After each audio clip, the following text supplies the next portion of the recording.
তিনি ছিলেন মধ্যম আকৃতির সুঠাম দেহের অধিকারী একটি মানুষ। তার চুলগুলো ছিল ঘাড় পর্যন্ত প্রলম্বিত, হালকা হালকা কোঁকড়ানো। তিনি যখন চুলের ভিতরে তৈল দিয়ে আছড়াতেন মনে হতো মৃদুমন্দ ঢেউ দেখা যায়।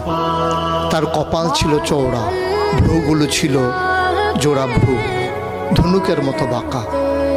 চোখের পাতাগুলো ছিল ফুটন্ত গোলাপের গোলাপি রঙের এক একটি পাপড়ির মতো। তিনি কখনো বা যখন চোখের পলক ফেলতেন মনে হতো মৃদুমন্দ বাতাসে গোলাপ পাপড়ি যেন দোল খাচ্ছে।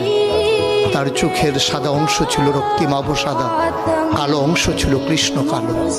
তার নাকটা ছিল খাড়া, নাকের ছিদ্রগুলো ছিল ছোট ছোট। নাকের নিচে ছিল সরু চিকন গোঁফ, গোঁফের নিচেই সেই গোলাপি রঙের ঠোঁট। তার ঠোঁটগুলো যখন কখনো বা মুচকে হাসত, গোটা পৃথিবীর মানুষ অবাক বিস্ময়ে দেখত। গোটা